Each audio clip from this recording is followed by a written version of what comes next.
प्रभु परमेश्वर का धन्यवाद हो आज के सुंदर दिन के लिए। आज की आराधना में आप सबों का स्वागत है और मैं विश्वास करता हूं कि आज की आराधना के द्वारा हम सबों को आशीष मिलेगी। प्रभु हमें ये अवसर दे रहा है कि अपने घरों में अपने परिवारों के साथ प्रत्येक रविवार को प्रभु की आराधना करें और प्रभु ने अभी तक हमें संभाला है, हमारी सहायता की है और मुझे विश्वास है कि आज की आराधना के द्वारा भी हम सबों को आशीष मिलेगी। आज के मनन के लिए मेरे साथ निकालें दानियल की पुस्तक उसका 3 अध्याय 1 पद से लेकर 30 पद तक। Daniel chapter 3 verses 1 to 30। अब हम पिछले कई दिनों से दानियल की पुस्तक का अध्ययन कर रहे हैं। दानियल के जीवन और दानियल की पुस्तक के आधार पर जो मुख्य विषय आज के संदर्भ में, आज के परिवेश में हमारे लिए लाभदायक है, उनको हम दानियल की पुस्तक में से देख रहे हैं। आज हम उसी सीरीज में, उसी कड़ी में आगे बढ़ेंगे कि परमेश्वर के लिए खड़ा रहना, परमेश्वर के लिए खड़ा रहना विभिन्न परिस्थितियों में, बदलती हुई परिस्थितियों में कैसे हम परमेश्वर के लिए खड़ा रह सकते हैं। और आज इसी कड़ी में एक और विषय हम देखेंगे, आग की भट्टी में चलते रहो, keep on walking through the fire. अब हम जब दानियल के 3 अध्याय में आते हैं तो ये अध्याय हमारे लिए बहुत परिचित है। इस कहानी को हमने कई बार सुना है, संडे स्कूल में भी, यूथ में भी और चर्च में भी, लेकिन इसके कुछ मुख्य विषय हैं जिनको हमने नजरअंदाज किया, उन पर हमने ध्यान नहीं दिया। लेकिन आज इस अध्ययन के दौरान मैं आपके समक्ष उन बातों को लेकर आऊंगा कि कैसे आग की भट्टी में चलते रहने के द्वारा परमेश्वर हमें छुड़ाता है, हमें आशीष देता है और अपने नाम की महिमा करता है। अब इस कहानी को जो हम 3 अध्याय में पाते हैं, उनको कुछ शब्दों में मैं आपके समक्ष रखूंगा। नबूकदनेस्सर बाबुल का राजा है, उसने एक लंबी चौड़ी सोने की मूर्ति बनाई है। हो सकता है वो राजा की स्वयं की इमेज या प्रतिमा हो, उसने अपने स्वयं की मूर्ति बनाई हो और उसने सारे देश में से, सारे प्रांतों में से सब जो लीडर्स हैं, अधिकारी हैं, अधिपति हैं, बुद्धिजीवी हैं, पंडित हैं और भविष्य को बताने वाले हैं, ज्योतिषी हैं, उन सबको बुलावा भेजा है कि इस मूर्ति का उद्घाटन है, उसमें सारे लोग आए और आने के बाद राजा की ये आज्ञा है कि इस मूर्ति के आगे सब झुके। अब ये आज्ञा उसने पूरे देश में, पूरे प्रांत में निकाली है कि सारे जो बड़े लोग हैं वो बाबुल देश में आए और वहां इस मूर्ति के आगे दंडवत करें और उसकी आराधना, उसकी उपासना करें। अब ये सारे लोग जो बड़े बड़े अधिकारी हैं, बुद्धिजीवी हैं, ये लोग आते हैं और उनको ये आज्ञा दी जाती है कि जब संगीत की धुन आरंभ होगी, जब म्यूजिक बैंड बजेगा, उस समय सब के सब गिर के झुककर इस मूर्ति की उपासना करें, इस मूर्ति की आराधना करें। अब जब ये म्यूजिक बैंड बजता है, संगीत की धुन बजती है, तो जितने भी ये लोग सारे देशों से, प्रांतों से, राज्यों से आए थे, वे सब के सब झुककर, गिरकर इस मूर्ति की आराधना और उपासना करते हैं। लेकिन ये 3 पुरुष, ये 3 यहूदी जवान, शद्रक, मेशक, अबेदनगो, ये झुककर, गिरकर प्रणाम नहीं करते हैं, आराधना नहीं करते हैं, लेकिन खड़े रहते हैं। सारी की सारी भीड़ झुककर, गिरकर आराधना कर रही है, लेकिन उस भीड़ में ये 3 जवान हैं जो खड़े हैं, ना झुके हैं, ना गिरे हैं और ना वो आराधना कर रहे हैं। इसके बारे में राजा से शिकायत की गई कि 3 यहूदी जवान हैं जिन्होंने गिरकर, झुककर तेरी मूर्ति की आराधना और उपासना नहीं की। इन तीनों व्यक्तियों को राजा बुलाता है और उनको एक और मौका देता है। वो कहता है कि मैं तुम्हें एक और मौका देता हूं, अभी भी तुम्हारे पास समय है कि तुम गिर के, झुककर मेरी मूर्ति के आगे दंडवत करो, उपासना करो। लेकिन ये तीनों के तीनों इस मौके का इनकार कर देते हैं, मना कर देते हैं और राजा इन तीनों को धधकती हुई आग की भट्टी में डाल देता है और उस आग की भट्टी में परमेश्वर इनको बचा लेता है और ये बिना जले हुए, बिना चोट लगे हुए बाहर आते हैं और राजा इनको बाहर बुलाता है आग की भट्टी से। अब जब ये बाहर आते हैं तो ये बिल्कुल स्वच्छ है, साफ है, बिल्कुल जले हुए नहीं है और राजा उनके विश्वास की सराहना करता है, उनके परमेश्वर की बड़ाई करता है, उनको प्रमोशन देता है और उच्च अधिकारी के रूप में उन्हें अपने दरबार में नियुक्त करता है। ये एक जबरदस्त घटना है जिसका वर्णन हम दानियेल के 3 अध्याय में पाते हैं।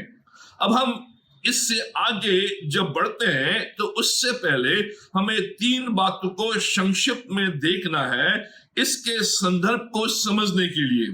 इससे पहले कि हम इस कहानी में आगे जाएं और मुख्य विषयों को समझें, लेकिन 3 बातों को समझना जरूरी है जिसके आधार पर हम आगे चलकर इस कहानी को समझ सकेंगे। ये 3 बातें संक्षिप्त में। पहली बात, मूर्ति के आगे झुकने से इनकार करना राजा की आज्ञा का सीधा उल्लंघन था। अब राजा ने ये आज्ञा निकाली थी कि सब के सब इस मूर्ति के आगे झुके और गिरकर दंडवत उपासना करें। और इसलिए जो ये 3 यहूदी जवान हैं, इनको मालूम था कि मूर्ति के आगे झुकने से इनकार करना राजा के आज्ञा का उल्लंघन है, सीधा उल्लंघन है। और ये जो 3 व्यक्ति हैं ये सोच समझकर इस कार्य को करते हैं, होशो हवास में करते हैं और ठीक जानते हुए राजा के आज्ञा का उल्लंघन करते हैं और मूर्ति के आगे नहीं झुकते हैं। ये इनका अपना निर्णय था और उन्होंने जानबूझकर, सोच समझकर, होश हवास में ठीक जानते हुए ये निर्णय लिया। दूसरी बात, इसमें जो मुख्य बात है वो ये आराधना से संबंधित है।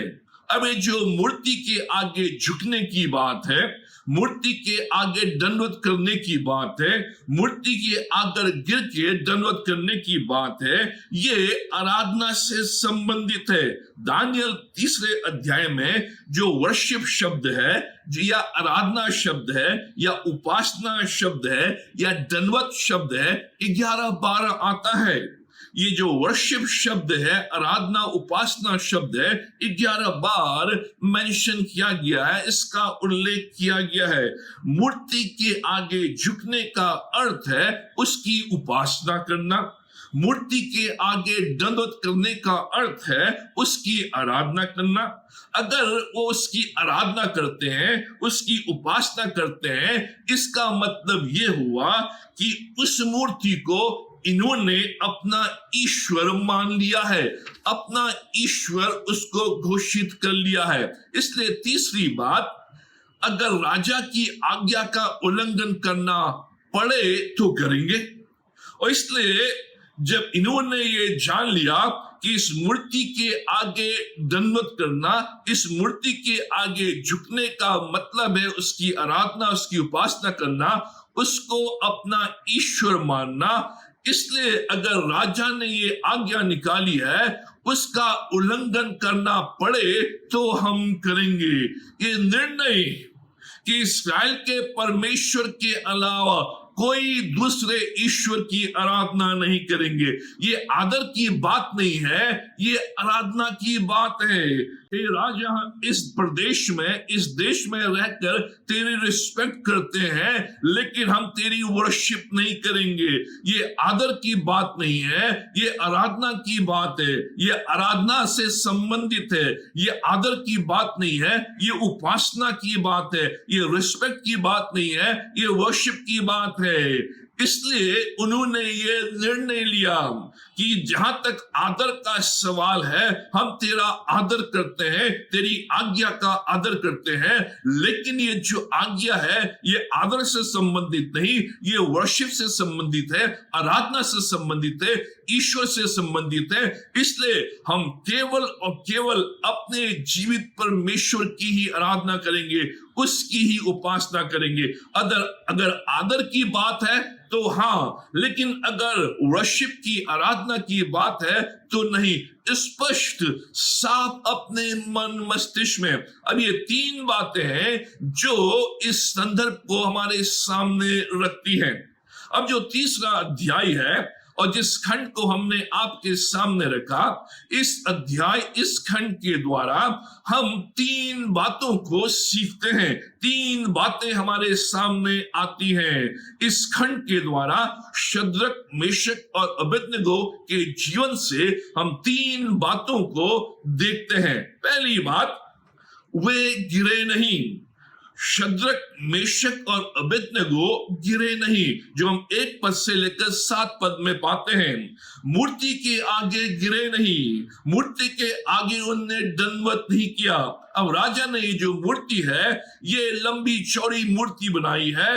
ये मूर्ति 90 फुट लंबी है और 9 फुट चौड़ी है, 90 फीट ऊंची है और 9 फीट चौड़ी है। और इससे दूरा के मैदान में, जो बाबुल से कुछ ही दूर था, वहां इसको स्थापित किया गया है। राजा नबूकदनेस्सर अपने आप को एक विश्व लीडर के रूप में स्थापित करना चाहता था।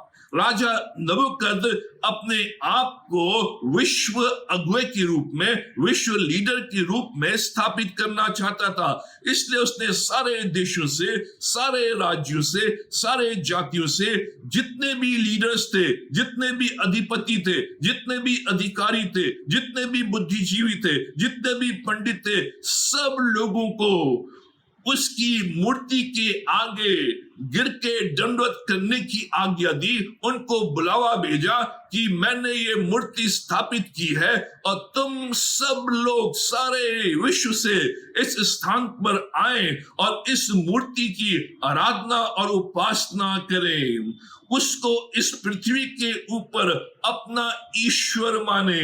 ये उसकी मंशा थी कि जब ये लोग पूरे देशों से, राज्यों से यहाँ पर आएंगे और इस मूर्ति की उपासना आराधना करेंगे, तो वो नबूकदनेस्सर को इस पृथ्वी के ऊपर ईश्वर मानेंगे। लगभग 1 लाख लोग इस स्थान पर एकत्रित थे। अब आज के जमाने में 1 लाख कुछ नहीं है, लेकिन उस जमाने में 1 लाख आज के जमाने के 1 करोड़ के बराबर है। एक लंबी चौड़ी भीड़ वहां पर है। ये एक धार्मिक सभा है जिसमें इस मूर्ति की पूजा की जानी है। उद्घाटन है, इनॉग्रेशन है, आरंभ है। इसलिए 3 अध्याय के दूसरे पद में लिखा है, इस मूर्त की प्रतिष्ठा में आए जो उसने खड़ी कराई है। इसके उद्घाटन में, इसकी प्रतिष्ठा में सब लोग आए और उनको ये आज्ञा दी गई थी कि जैसे संगीत की धुन बजती है, जैसे शहनाई बजती है, जैसे बैंड शुरू होता है, सारे उपस्थित लोग गिरकर दंडवत करें, पूजा करें, उपासना करें, भूमि में गिरकर साष्टांग प्रणाम करें और उसकी उपासना करें। निर्धारित समय में ये बैंड बजाया गया, ये शहनाई बजाई गई, संगीत की धुन बजाई गई। सारी भीड़, सब लोग एक साथ भूमि में गिरकर दंडवत करने लगे, साष्टांग प्रणाम करने लगे, पूजा करने लगे, आराधना करने लगे। लेकिन केवल ये 3 जवान, शद्रक, मेशक और अबेदनगो, खड़े रहे। हालांकि इन्होंने कुछ कहा नहीं और कुछ किया नहीं, लेकिन चुपचाप खड़े रहे। जब सारे लोग गिरकर दंडवत कर रहे हैं, साष्टांग प्रणाम कर रहे हैं, उपासना कर रहे हैं, ये 3 जवान खड़े हैं चुपचाप। इन्होंने भीड़ का अनुसरण नहीं किया, गिरकर दंडवत नहीं किया। अब ध्यान से सुने, अब ये जो नौजवान है, ये भीड़ का अनुसरण कर सकते थे। ये कुछ कारण ढूंढ सकते थे कि हम गिरकर दंडवत करें और उससे कुछ फर्क नहीं पड़ेगा, लेकिन इन्होंने कोई भी कारण नहीं ढूंढे कि भीड़ का अनुसरण करें।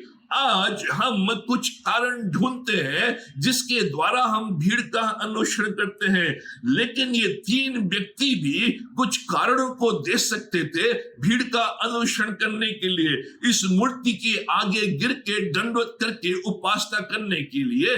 आज जो हम देते हैं हो सकता है ये भी दे सकते थे। पहला कारण ये दे सकते थे, जब बाबुल के वासियों के समान करो। When in Babylon, do as Babylonians. ये कारण दे सकते थे। अब हम यहूदा देश में नहीं है, हम बाबुल देश में हैं। अब बाबुल देश की रीति रिवाज के अनुसार हमें चलना है। अब हम अपने यहूदा देश के राजा के अधीन नहीं है, अब हम बाबुल के राजा के अधीन है। इसलिए जैसे इस देश के नागरिक करते हैं, इस देश के लोग करते हैं, हमें भी करना चाहिए। हमें बलवा नहीं करना चाहिए, उनके विरोध नहीं जाना चाहिए। जो भी यहाँ की रीति रिवाज है, जैसे ये लोग रहते हैं वैसे हम भी करें। ये कारण वो दे सकते थे।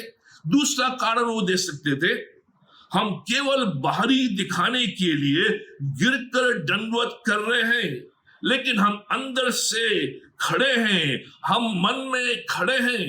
ये कारण अधिकतर हम देते हैं। हम केवल दिखाने के लिए कर रहे हैं, हम बाहरी रूप से कर रहे हैं, लेकिन अंदर से तो हम यीशु यीशु कर रहे हैं। अंदर से तो हम खड़े हैं, हम यहाँ दिखाने के लिए लोगों के सामने झुकते हैं, गिरते हैं, दंडवत तो कर रहे हैं, लेकिन अंदर से हम उस मूर्ति की उपासना नहीं कर रहे हैं, उस मूर्ति के आगे नहीं झुक रहे हैं। हम यीशु की आराधना कर रहे हैं, यीशु के आगे झुक रहे हैं, केवल दिखाने के लिए, लेकिन अंदर से तो हम खड़े हैं। तीसरा कारण वो दे सकते थे, राजा ने हमारे साथ बहुत भलाई की है, इसलिए अगर हम गिरकर दंडवत नहीं करेंगे तो हम एहसान फरामोश ठहरेंगे, अनग्रेटफुल ठहरेंगे।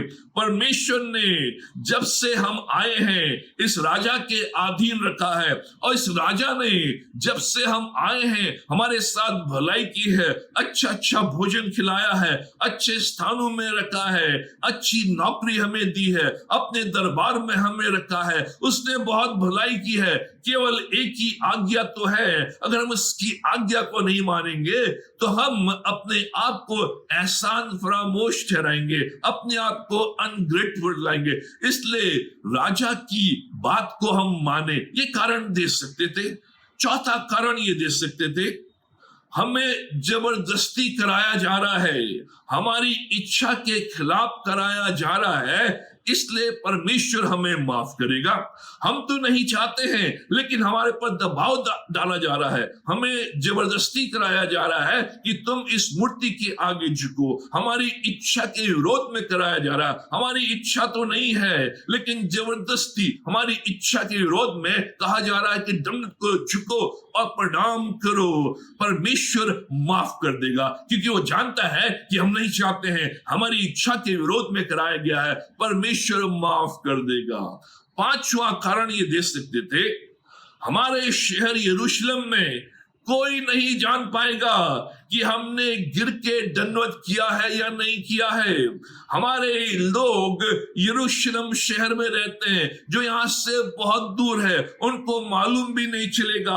आज तो वीडियो कॉन्फ्रेंसिंग भी नहीं है, आज तो टीवी भी नहीं है, वो देख नहीं पाएंगे, बहुत दूर है, उनको मालूम भी नहीं चलेगा इस भीड़ में कौन खड़ा हुआ और कौन गिरा। इसलिए अगर हम गिरते हैं, प्रणाम भी करते हैं, तो हमारे देश के लोग जान नहीं पाएंगे। छठा कारण वो दे सकते थे, सब कर रहे हैं तो कुछ फर्क नहीं पड़ता। ये सारी की सारी भीड़ 1 लाख से अधिक लोग कर रहे हैं, तो अगर हम इनके साथ करेंगे तो कुछ फर्क नहीं पड़ेगा। भीड़ का अनुसरण ये हम आज अपने जीवन में देते हैं। 7वां कारण ये दे सकते थे, अगर हमने नहीं किया तो हमें मार दिया जाएगा। अगर हम नहीं करेंगे तो राजा हमें धधकती हुई आग में डाल देगा और हमें खत्म कर देगा, हमारा जीवन समाप्त हो जाएगा।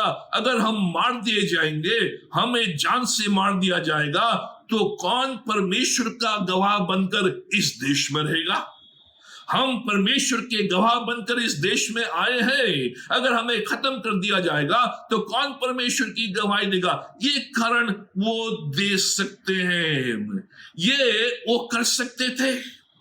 और आज बहुत से मसीही लोग ये करते हैं। बहुत से लोग विश्वास में आने के बाद भी इन कारणों को देते हैं। अगर आप समझौता करना चाहते हैं तो आप 10 कारण ढूंढ सकते हैं।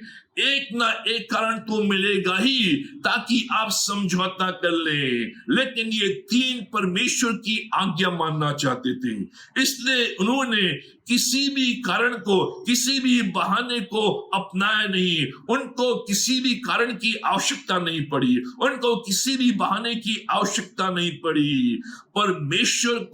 परमेश्वर की प्रतिष्ठा को बनाए रखना चाहते थे। उन्होंने जो कुछ भी किया खुले रूप में शांति के साथ किया। उन्होंने कोई लंबी चौड़ी स्पीच नहीं दी, कोई लंबा चौड़ा भाषण नहीं दिया, किसी का ध्यान अपनी ओर आकर्षित करने की कोशिश नहीं की, कोई उपद्रव नहीं किया, कोई धरना नहीं दिया, कोई प्रेस कॉन्फ्रेंस नहीं की, कोई गंदी भाषा का प्रयोग नहीं किया, गाली गलौच नहीं दी, हिंसा नहीं की, राजद्रोह नहीं किया, भागे नहीं, झूठ नहीं बोला, ना दूसरा मौका उनने स्वीकार किया, ना आम माफी मांगी, सार्वजनिक क्षमादान नहीं मांगा। राजा ने उनको इस बात के लिए कोशिश की थी कि वो सार्वजनिक क्षमादान मांगे, वो आम माफी मांगे, लेकिन उन्होंने कुछ नहीं किया। उन्होंने जो कुछ भी किया वो खुले रूप में किया, शांति के साथ किया, सीमा में रहते हुए किया। उन्होंने इसलिए ऐसा किया, इसलिए वो नहीं गिरे क्योंकि बचपन से ही उनको 10 आज्ञाएं सिखा दी गई थी। बचपन से ही उनके माता पिता ने उनके हृदयों में 10 आज्ञाएं लिख दी थी। वो 10 आज्ञाएं जो उनने बचपन से सीखी थी, बचपन में ही उनने उसको स्मरण कर लिया था, बचपन में ही उनके हृदय में वो लिख दी गई थी। पहली आज्ञा बोलती है, तू मुझे छोड़ दूसरों को ईश्वर करके न मानना। निर्गमन 20 अध्याय उसके 3 पद में पहली आज्ञा उनको स्मरण है, तू मुझे छोड़ दूसरों को ईश्वर करके न मानना। केवल इस्राएल का परमेश्वर ही हमारा ईश्वर है, उसको छोड़ हम किसी दूसरे को ईश्वर करके नहीं मानेंगे। दूसरी आज्ञा उन्हें स्मरण रही, तू अपने लिए कोई मूर्ति खोद कर न बनाना, तू उनकी उपासना न करना, तू उनको दंडवत न करना और न उनकी उपासना करना। निर्गमन 20 अध्याय 4 और 5 पद स्पष्ट रूप में उन्हें याद है कि तू अपने लिए कोई मूर्ति खोद कर न बनाना, उसके आगे दंडवत न करना, उसकी उपासना न करना। साधारण शब्दों में ये जवान अपनी बाइबल जानते थे, इसलिए वो गिरे नहीं, इसलिए उन्होंने दंडवत नहीं किया, इसलिए उन्होंने उपासना नहीं की, क्योंकि वे अपनी बाइबल जानते थे। और बचपन से ही उनके माँ बाप ने उनके हृदय में परमेश्वर के वचनों को गाड़ दिया था और वो वचन उनको आज उत्साहित कर रहे हैं। क्या आप अपनी बाइबल जानते हैं? क्या आप अपनी बाइबल को स्मरण करते हैं, उसको पढ़ते हैं, उन वचनों को अपने हृदय में बसा के रखा है? दूसरी बात जो हम इस खंड से सीखते हैं, जिसे हम देखते हैं, वे झुके नहीं। 13 पद से 18 पद तक। अब ये जो 13 पद से 18 पद तक है, इस बात को बताता है कि वो उस मूर्ति के आगे झुके नहीं। पद 15 में राजा कहता है, अगर तुम इस मूर्ति के आगे झुककर दंडवत ना करो तो मैं तुम्हें धधकती हुई आग की भट्टी में डाल दूंगा। फिर ऐसा कौन सा देवता है जो तुमको मेरे हाथों से छुड़ा सके? ये चुनौती राजा ने उनके सामने रखी है। अगर तुम झुके नहीं, अगर तुमने झुककर इस मूर्ति को प्रणाम नहीं किया, इसकी उपासना नहीं की, तो मैं तुम्हें धधकती हुई आग में डाल दूंगा और उस धधकती हुई आग से कोई भी ईश्वर तुम्हें मेरे हाथों से बचा नहीं सकता। अब ये जो 16 से 18 पद है, इन 3 पदों में ही इन 3 व्यक्तियों के वचनों को हम पाते हैं, और ये तीनों व्यक्ति, तीनों जवान एक ही स्वर में बोलते हैं और अपने विश्वास का जबरदस्त घोषणा करते हैं। इन 3 पदों में 16, 17, 18 में ये एक साथ एक स्वर में बोलते हैं और अपने विश्वास को वो प्रकट करते हैं, उसकी घोषणा करते हैं। पद 16 में वो मानते हैं कि उन्होंने राजा की आज्ञा का उल्लंघन किया, वे स्वीकार करते हैं। पद 16, हे नबूकदनेस्सर राजा, इस विषय में तुझे उत्तर देने को हमें कुछ प्रयोजन नहीं जान पड़ता। ये स्पष्ट कह रहे हैं, जब राजा नबूकदनेस्सर ने कहा कि तुम प्रणाम नहीं करोगे, झुकोगे नहीं, तो तुम्हें मैं आग की भट्टी में डाल दूंगा, कोई तुम्हें छुड़ा नहीं सकता, तो ये कहते हैं कि हाँ, हमने तेरी आज्ञा का उल्लंघन किया है, उसके विषय में हमें स्पष्टीकरण देने की आवश्यकता नहीं है। हम उससे स्वीकार करते हैं कि हमने तेरी आज्ञा का उल्लंघन किया है, लेकिन हम झुकेंगे नहीं। पद 17 में वे इस्राएल के परमेश्वर में अपने विश्वास को दोहराते हैं। पद 17, हमारा परमेश्वर जिसकी हम उपासना करते हैं, वो हमको उस धधकते हुए भट्टे की आग से बचाने की शक्ति रखता है, वरन हे राजा, वो हमें तेरे हाथ से भी छुड़ा सकता है। वह अपने इस्राएल के परमेश्वर के ऊपर अपने विश्वास को अफर्म करते हैं, अपने विश्वास को दोहराते हैं कि हे राजा, हम अपने परमेश्वर पर विश्वास करते हैं, उसके अंदर ये शक्ति है कि हमें छुड़ा सके, तेरे हाथों से छुड़ा सके। अगर नहीं भी छुड़ाए तब भी हम झुकेंगे नहीं। पद 18 में वो कहते हैं, वे पहले से ही परमेश्वर की इच्छा को स्वीकार कर लेते हैं। पद 18, परंतु यदि नहीं तो हे राजा, तुझे मालूम हो कि हम लोग तेरे देवता की उपासना नहीं करेंगे और न तेरी खड़ी कराई हुई सोने की मूर्ति को दंडवत करेंगे। हे राजा, हमने पहले से ही परमेश्वर की इच्छा को स्वीकार कर लिया है। अगर परमेश्वर हमें नहीं भी बचाता है, आग की भट्टी में जाने देता है और हम मर भी जाते हैं, तो कोई फर्क नहीं पड़ेगा, क्योंकि हमने परमेश्वर की इच्छा को पहले से स्वीकार कर लिया है। अगर वो बचाए तो प्रेज द लॉर्ड, न बचाए तब भी प्रेज द लॉर्ड, ये हमने स्वीकार कर लिया है। अब ध्यान से सुने, हम कई बार इस कहानी के अंत के आधार पर ही अपने उस विचार को प्रकट करते हैं कि कैसे परमेश्वर ने आश्चर्यचकित रूप से इन तीनों को बचाया, क्योंकि हम कहानी के अंत में चले जाते हैं और हम देखते हैं कि कैसे परमेश्वर ने इन्हें आश्चर्यचकित रूप में उस आग की भट्टी से निकाला। लेकिन जब हम इस आधार पर उस आश्चर्यजनक कार्य को देखते हैं, तो हम एक महत्वपूर्ण पॉइंट को खो देते हैं, एक महत्वपूर्ण विचार को खो देते हैं।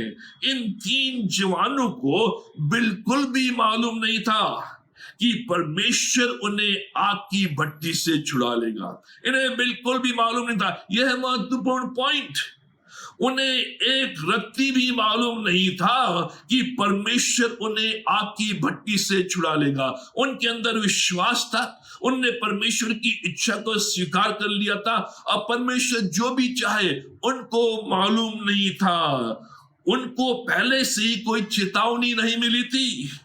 जैसे यूसुफ को पहले से ही स्वर्गदूत ने चेतावनी दे दी थी कि तू मिस्र को भाग जा, ऐसी चेतावनी इनको नहीं मिली थी, किसी के द्वारा भी नहीं, कि ये चेतावनी तुम्हारे पास आ रही है। उन्हें कोई विशेष प्रकाशन नहीं मिला था। जैसे मरियम को विशेष प्रकाशन मिला कि तू गर्भवती होगी और ये गर्भ पवित्र आत्मा के द्वारा धारण किया जाएगा, ऐसा प्रकाशन इनको नहीं मिला था। स्वर्गदूतों के द्वारा भी कोई संदेश इन्हें नहीं मिला था कि कैसे स्वर्गदूत इनको संदेश दे कि चाहे कुछ भी हो जाए तुम झुकना नहीं, क्योंकि परमेश्वर तुम्हें आग की भट्टी से निकालेगा। ये स्वर्गदूत जैसे यूसुफ को संदेश देते हैं कि मरियम को अपनी पत्नी होने से इनकार मत कर, क्योंकि जो गर्भ में है वो पवित्र आत्मा के द्वारा है। स्वर्गदूत ने उसे बता दिया था, लेकिन स्वर्गदूतों के द्वारा कोई भी संदेश इन्हें नहीं मिला था। इन्हें कोई स्वप्न नहीं आया था, कोई दर्शन इन्हें नहीं मिला था कि भयभीत मत हो, परमेश्वर तुम्हें छुड़ा लेगा। ऐसा कुछ भी नहीं हुआ था। ये राजा के सामने खड़े हुए, उन्हें मालूम था कि उन्हें मार दिया जाएगा। वे राजा के सामने झुके नहीं, चाहे परिणाम कुछ भी हो, चाहे परमेश्वर बचाए या ना बचाए, वे अपने निर्णय में स्थिर रहेंगे। परमेश्वर की प्रतिष्ठा को दांव में लगने नहीं देंगे। हम परमेश्वर के लिए खड़े रहेंगे। हम कई बार परमेश्वर के साथ सौदा करते हैं। इन तीन मनुष्यों ने परमेश्वर के साथ सौदा नहीं किया, उन्हें कुछ भी नहीं मालूम, लेकिन निर्णय ले लिया है। लेकिन हम कई बार परमेश्वर के साथ सौदा करते हैं। परमेश्वर, अगर मेरी जॉब बनी रहे तब मैं तेरे लिए खड़ा रहूंगा। अगर मेरी जॉब बनी रहे, अगर मेरी जॉब खत्म नहीं हुई तो मैं पता नहीं बना रहूं या ना बना रहूं, तेरे लिए खड़ा रहूं या ना खड़ा रहूं, लेकिन अगर मेरी जॉब बनी रहे तो मैं तेरे लिए खड़ा रहूंगा। ये सौदा। परमेश्वर, अगर मेरे दोस्त मेरा मजाक ना उड़ाए तब मैं तेरे लिए खड़ा रहूंगा।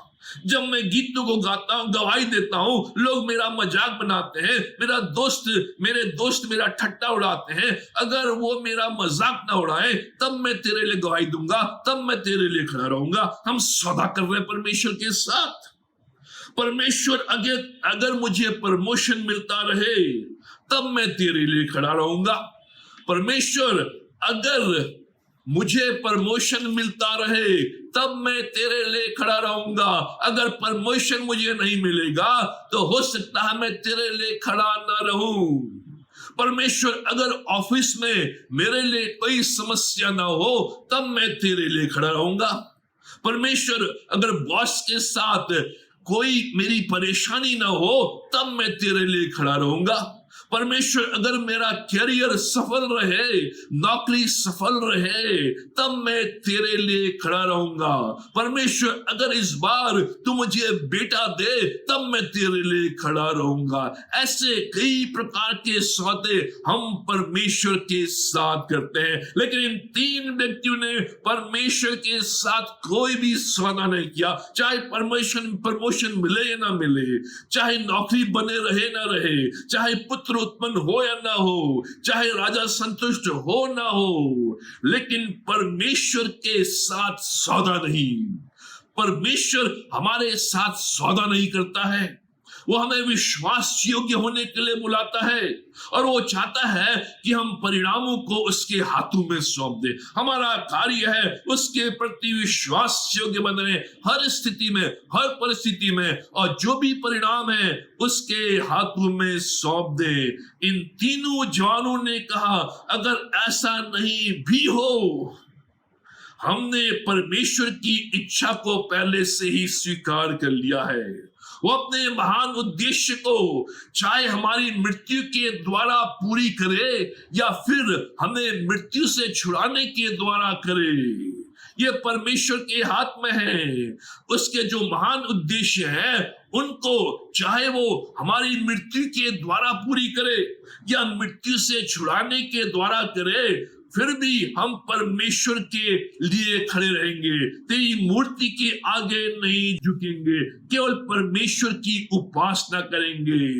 परमेश्वर कई बार हमें मृत्यु से छुड़ाता है और कई बार मृत्यु से जाने देता है। कई बार परमेश्वर हमें बीमारियों से छुड़ाता है, कई बार बीमारियों में जाने देता है। कई बार परमेश्वर हमें कष्टों से छुड़ाता है, कई बार कष्टों में से जाने देता है। दोनों में ही वो अपनी इच्छा को प्रकट करता है, अपनी योजनाओं को पूरा करता है। और इन जवानों ने कह दिया, चाहे मृत्यु के द्वारा, चाहे मृत्यु से छूटने के द्वारा, हम दोनों में परमेश्वर के साथ खड़े रहेंगे।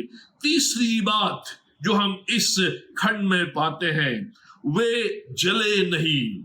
19 पद से 25 पद तक, क्योंकि वे गिरे नहीं, क्योंकि वे झुके नहीं, इसलिए वे धधकती हुई आग में जले नहीं। जब उन्होंने राजा की आज्ञा का उल्लंघन किया, उनको दूसरा मौका दिया गया, दूसरे मौके पर भी उन्होंने इनकार किया। राजा ने क्रोध में आकर आज्ञा दी कि आग की भट्टी को 7 गुना और अधिक गर्म कर दिया जाए।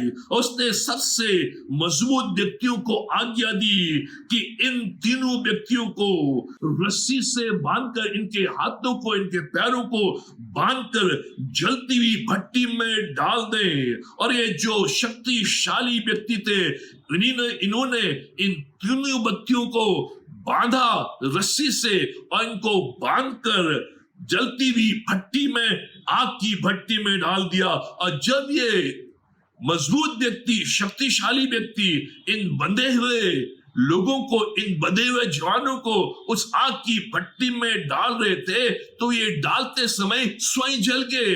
जो मजबूत व्यक्ति इन तीनों को आग की भट्टी में डाल रहे हैं, वो आग की भट्टी में चले गए, वे नहीं जले। लेकिन ये जो व्यक्ति है, मजबूत व्यक्ति है, जो डालने वाले हैं, ये स्वयं आग की लपटों से भस्म हो गए, जलकर राख हो गए। लेकिन शद्रक, मेशक और अबेदनगो आग की भट्टी के अंदर भी जले नहीं। जिन्होंने डाला वो आग की लपटों से जल गए। लेकिन ये तीनों व्यक्ति, शद्रक, मेशक और अबेदनगो, जो आग की भट्टी के अंदर डाल दिए गए, 7 गुना और आग की भट्टी गर्म हो गई है, आग की भट्टी के अंदर जले नहीं। वे आग की भट्टी में चलते रहे लेकिन जले नहीं। आग की भट्टी में चलते रहो, कीप ऑन वॉकिंग। जब इनको आग की भट्टी में डाल दिया गया, ये रुके नहीं, ये जले नहीं, ये चलते रहे, इसलिए ये जले नहीं, क्योंकि उनका प्रभु स्वयं आग की भट्टी में उनकी प्रतीक्षा कर रहा था। चौथा पुरुष उस आग की भट्टी में उनका वेट कर रहा था, उनकी प्रतीक्षा कर रहा था। उसने उस आग की भट्टी को आरामदायक बना दिया, एयर कंडीशन रूम बना दिया। इस आग की भट्टी के संबंध में, जो आज के परिवेश में हमारे जीवन से संबंधित है, कुछ बातों को देखेंगे कि कैसे आग की भट्टी में भी ये जले नहीं। इस संबंध में हम 8 बातों को देखेंगे कि परमेश्वर का वचन इस संबंध में हमें क्या सिखाता है। पहली बात, आग की भट्टी में चलते रहे। 3रा अध्याय उसके 25वें पद में, आग की भट्टी वो जगह है जहां आपको रुकना नहीं है। जब इन 3 जवानों को आग की भट्टी में डाल दिया गया, ये आग की भट्टी में रुके नहीं हैं, बैठे नहीं हैं, पीछे नहीं मुड़ रहे हैं, लेकिन उस आग की भट्टी में चल रहे हैं, चलते रहे। ये वो स्थान है जहां आपको रुकना नहीं है, जहां आपको बैठना नहीं है, जहां आपको मुड़ना नहीं है, चलते रहना है। राजा ने देखा 4 पुरुष चल रहे हैं। उसने कहा 3 पुरुषों को हमने डाला, लेकिन 4 पुरुष उस आग की भट्टी में चल रहे हैं। ये राजा ने देखा और ये स्वयं कहता है, मैं कैसे इन 4 पुरुषों को आग की भट्टी में चलता हुआ देख रहा हूं। चलते रहो, रुकना नहीं है, त्यागना नहीं है, पीछे नहीं मुड़ना है। जब लोग जीवन की आग की भट्टी में से गुजरते हैं तो निराश हो जाते हैं, संदेह में आ जाते हैं कि परमेश्वर है या नहीं है, परमेश्वर मेरे साथ है या नहीं है। कड़वाहट उनके अंदर आ जाती है और इसलिए वो छोड़ देते हैं, परमेश्वर के पीछे चलना छोड़ देते हैं, सेवा से मुड़ जाते हैं। Don't give up. हम इस टूटे संसार में रहते हैं, इसलिए प्रत्येक को इस आग की भट्टी में से होकर गुजरना है। प्रत्येक को, क्योंकि हम इस टूटे हुए संसार में रहते हैं और इस भट्टी की आग में से हमें गुजरना है। हमारी भट्टी की आग फर्क हो सकती है, हो सकता है कि भट्टी की आग फर्क हो। हमारे लिए भट्टी की आग बीमारी हो सकती है, हमारे लिए भट्टी की आग कैंसर हो सकती है, हमारे लिए भट्टी की आग पीड़ा हो सकती है, हमारे लिए ये जो आग की भट्टी है आर्थिक समस्या हो सकती है, हमारे लिए जो आग की भट्टी है एक दबाव, एक प्रेशर हो सकता है, हमारे लिए जो आग की भट्टी है संबंधों में खटास हो सकती है, हमारे लिए जो आग की भट्टी है सताव हो सकता है, चाहे अन्य लोगों से चाहे पारिवारिक लोगों से।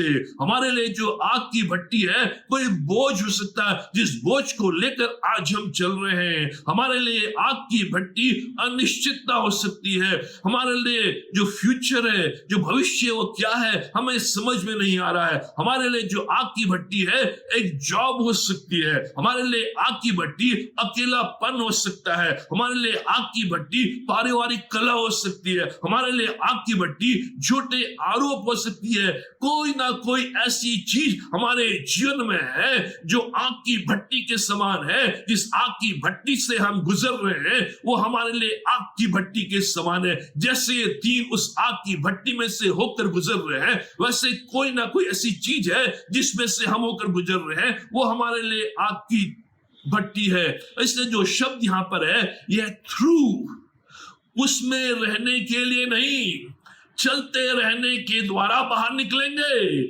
आग की भट्टी में आपको डाल दिया गया है वहां रहने के लिए नहीं, लेकिन through the fire, walking through the fire, उस आग की भट्टी में चलते रहने के द्वारा हम जो भी आग की भट्टी में से आग गुजर रहे हैं उसमें रहने के लिए नहीं, परमेश्वर उसमें से हमें लेकर जा रहा है और बाहर जरूर निकालेगा। उस पार परमेश्वर की महिमा को हम देखेंगे जब इस आग की भट्टी में से हम निकलेंगे। चाहे वो बीमारी की भट्टी हो, चाहे वो संबंधों के खटास की भट्टी हो, चाहे वो जॉब की भट्टी हो, जब हम यहां से बाहर निकलेंगे हम परमेश्वर की महिमा को देखेंगे। इसलिए चलते रहना है, चलते रहने के कारण ही हम उस पार पहुंचेंगे। जब उस पार हम निकलेंगे हम परिवर्तित व्यक्ति होंगे, हम बदले हुए व्यक्ति होंगे, हम परखे हुए व्यक्ति होंगे, हम ताए हुए व्यक्ति होंगे, हम पूर्ण व्यक्ति होंगे, हम सिद्ध व्यक्ति होंगे, हम विजयी होंगे, विक्टोरियस होंगे। इसलिए अय्यूब कहता है 23 अध्याय उसके 10वें पद में, और जब वह मुझे तालेगा तब मैं सोने के समान निकलूंगा। जब मैं उस आग की भट्टी में से होकर गुजर कर जाऊंगा और जब मैं उस पार निकलूंगा मैं सोने के समान निकलूंगा। आग की भट्टी में चलते रहे। जो भी आज आपकी आग की भट्टी है जिसमें से होकर आप गुजर रहे हैं, परमेश्वर ने इस आग की भट्टी को आपके जीवन में इसलिए नहीं लाया है कि आप वहां बैठ जाएं, इसलिए कि आप उस पार निकले, सोने के समान निकले। आज हम यहीं पर समाप्त करेंगे और अगले सप्ताह इससे आगे देखेंगे। प्रभु आप सबों को आशीष दे। आइए हम प्रार्थना करें। हमारे महान जीवित शक्तिमान परमेश्वर पिता, हम धन्यवाद देते हैं तेरी तमाम आशीषों के लिए, तेरी रक्षा, तेरी मदद, तेरी भलाई, तेरी करुणा के लिए। हम धन्यवाद देते हैं आज के दिन के लिए पिता परमेश्वर कि तूने ये संभव होने दिया कि अपने घरों में अपने परिवारों के साथ तेरी आराधना, तेरी स्तुति, तेरी बढ़ाई कर सके। हम धन्यवाद देते हैं पिता परमेश्वर कि तू हमारे जीवन में अपने बड़े बड़े कार्यों को करता है। हम इस बात का अनुभव करते हैं तेरी शक्ति, तेरी सामर्थ हमारे जीवन में उपस्थित है। जब भी हम किसी आग की भट्टी में से होकर जाते हैं, आग में से होकर जाते हैं, हम अकेले नहीं हैं, तू हमारे साथ है। पिता परमेश्वर आज हम उन सारे मित्रों के लिए प्रार्थना करते हैं जो इस वीडियो के द्वारा तेरे वचन को सुन रहे हैं। जो भी आग की भट्टी आज उनके जीवन में है, जिस आग की भट्टी में से वो आज होकर गुजर रहे हैं, पिता परमेश्वर इस बात का स्मरण करें इससे पहले कि वो आग की भट्टी में से होकर जाएं। प्रभु यीशु मसीह उस आग की भट्टी में उनकी प्रतीक्षा कर रहा है, उन्हें लेने के लिए तैयार है। वहां उन्हें संभालेगा, उनकी सहायता करेगा और उनको सुरक्षित चौके सोने के समान बनाकर उस आग की भट्टी से बाहर निकालेगा और पहले से भी अधिक शक्तिशाली, पहले से भी अधिक संपन्न, पहले से भी अधिक मजबूत उनको बनाएगा। पिता परमेश्वर इस बात का आश्वासन दे।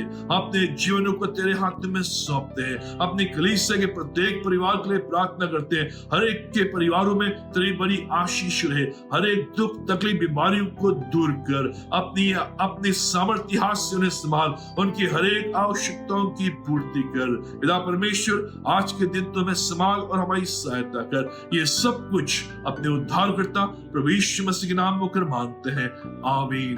और प्रभु यीशु मसीह का अनुग्रह, पिता परमेश्वर का प्रेम और पवित्र आत्मा की संगति हम सबों के साथ और विशेष के इस प्रिय परिवार के साथ आज और हमेशा तक बनी रहे, आमीन।